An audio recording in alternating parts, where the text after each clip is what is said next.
আসসালামু আলাইকুম, নুরজাহান্স কুকের রুমে সবাইকে স্বাগতম। আজকে আমি রান্না করিম গরুর গোস্ত দিয়ে আলু দিয়ে পাতলা ঝোল। হেডে রান্নাগুলোর লগে শেয়ার করিম। ঈদের দিন সকালবেলা যে এই জিনিসটা আমি রান্না করি আমার কাছে খুবই ভালো লাগে, গরম গরম ভাতের লগে খাইতে। তো চলেন রান্নাটা শুরু করি। দিয়েছি চুলার উপর হাইলার মধ্যে দিয়ে দিছি পরিমাণ মতো তেল, আর তেলের মধ্যে দিয়ে দিছি দুগা তেজপাতা ছোট ছোট করে কাটি। তেজপাতা দিয়ে একটু কতক্ষণ গরম হওয়ার পরে দিয়ে দিছি পরিমাণ মতো পেঁয়াজ। এই পেঁয়াজ গিনতারে লাল লাল অন পর্যন্ত গিনতারে ভাজে নিয়ে একবারে বেরেস্তার মতো করে লয়। আর এই মাংস এইভাবে যদি রান্না করে এত মজা লাগে। অনেকে আছে মাংস রান্নার পরে বেরেস্তা দেয়, আর পেঁয়াজরে যদি বেরেস্তা করে এরকম করে রান্না করা যায় খুবই মজা লাগে। এসা নাই পেঁয়াজ গন্ডা একবারে বেরেস্তার মতো লাল লাল করে ভাজি লইছে।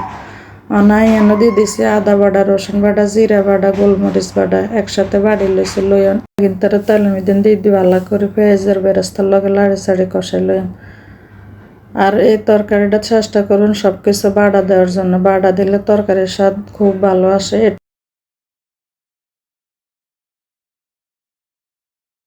একটু ভালো করে লাড়ি চাড়ি লই দিয়ে দিছি একটু হানি কেন দিয়ে দিছি যেন মশলা কিন্তু না হড়া যায়। হানি দিয়ে দিছি পরিমাণ মতো নুন, আর দিয়ে দিছে 1 চামচ ভইরা হলুদের গুঁড়া, আর দিয়ে দিছে মরিচের গুঁড়া দিয়ে অনেক গিনতারে ব্যাগ গিনতারে সুন্দর করে কষাইলে।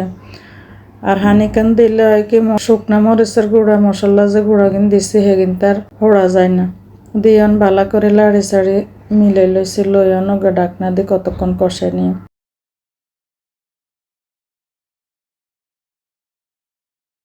ঢাকনাগারে উঠাই আবার একটু লাড়ি চাড়ি নিয়ে মাছ কি সুন্দর মশলার তন তেল ছাড়ি দিছে। একটু পর পর লাড়ন লাগবে, কারণ নিচে দিন হলে লাগে যাবে, আর মশলা যদি হড়া যায় গোস্ত খাইতে একটু হওয়াদ লাগে না। ভালো করে সুন্দর করে কিন্তু লাড়ি চাড়ি লই।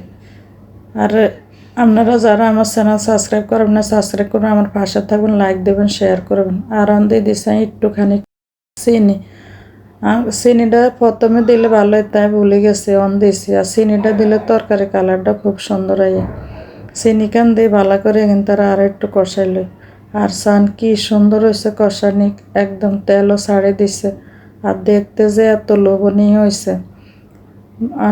এখানটা কষানি হয়ে গেছে, মাংস কিন্তু সুন্দর করে এরকম বড় বড় করে টুকরা করে দই হানি জড়াই রাখছে। এখানে হাড় মাংস চর্বি সবই নিছে। মাংস কিন্তু দিছে দিয়ে নাই মশলার সাথে ভালো করে কিন্তু কষাই লই। আর এমনভাবে কষাইতে হইব যেন সবগুলা মাংসের সাথে একের মশলা ভালো করে লাগি যায়, এরকম করে সুন্দর করে কষানো লাগবো। আর এখানে হানি দেওয়ার কোনো দরকার নেই, কিছুক্ষণ হরে মাংসর তো এনে হানি বাড়ে যাব। ভালো করে আনাই কিন্তু ভালো করে লাড়ি ছাড়ি লই। আর দেখেন একদম মাংসের লগে সুন্দর করে মশলা সব মিলে গেছে, আর দেখতে কি সুন্দর হয়েছে। আর পেঁয়াজ যে বেরেস্তা করে দিছি ওই বেরেস্তার এত সুন্দর একটা ঘ্রাণ বাইর হয়েছে। দিয়ে দিছি ওকে ডাকনা দিয়ে কিছুক্ষণ হরে ডাকনা করে উঠে আবার একটু লাড়ি ছাড়ি লই। ভালো করে লাড়ি ছাড়ি লই নিচে দিয়ে যেন না লাগে যায়।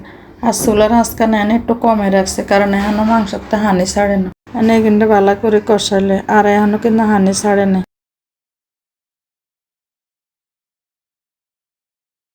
কতক্ষণ লাড়ি ছাড়ে আবার ডাকনা দিয়ে দিছি। লবণ কানলা যেন একটু কম হয়েছে, তো একটু লবণ দিয়ে দিছি, দিয়ে না আবার একখানা লাড়ি ছাড়ি দিই। আর মাংসের কালারটা দেখছেন কি সুন্দর হয়েছে, বেরেস্তা করে দেওয়ানের কালারটা খুবই সুন্দর হয়েছে। লাড়ি ছাড়ি আবার ডাকনা দিয়ে দিছি, ডাকনা গাড়ি উঠে আবার একটু লাড়ি ছাড়ি দিলাম। এই আর সান মাংসতে কি সুন্দর হানি ছাড়ি দিছে। এই হানির মধ্যে নাই ভালো করে কিন্তু কষা নিয়ে বাড়তি কোনো হানি আর দিতেন না।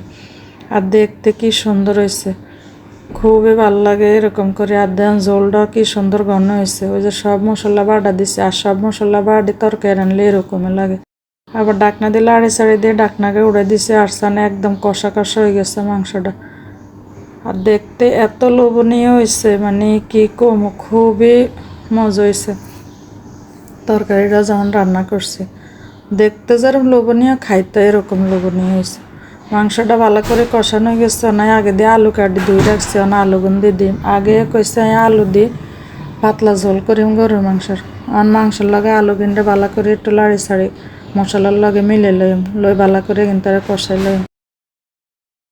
আর মতো কে কে গরুর মাংস দিয়ে এর কিনা আলুর পাতলা ঝোল পছন্দ করেন অবশ্যই কমেন্টে জানাবেন। আমার কাছে তো খুবই ভালো লাগে।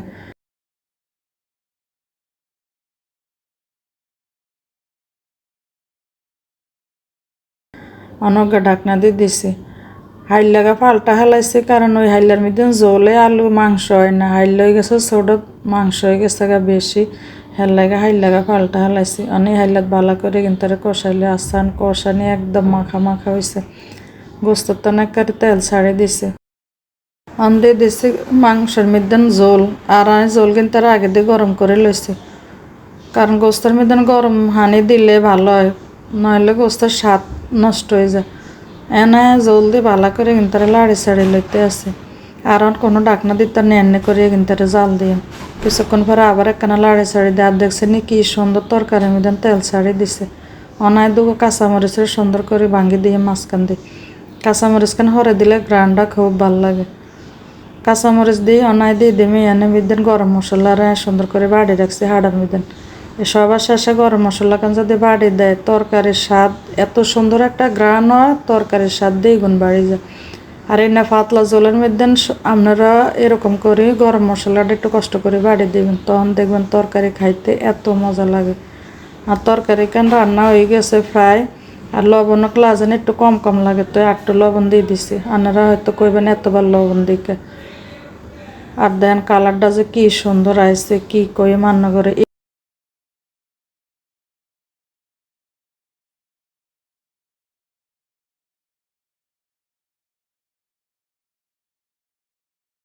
আর মাংসটা দেখছেন নি কি সুন্দর সিদ্ধ হয়ে হাড্ডিতে আস্তে এটা সরে গেছে। তরকারি কেন রান্না হয়ে গেছে, অনেক পরিবেশন করে দেখাইছে।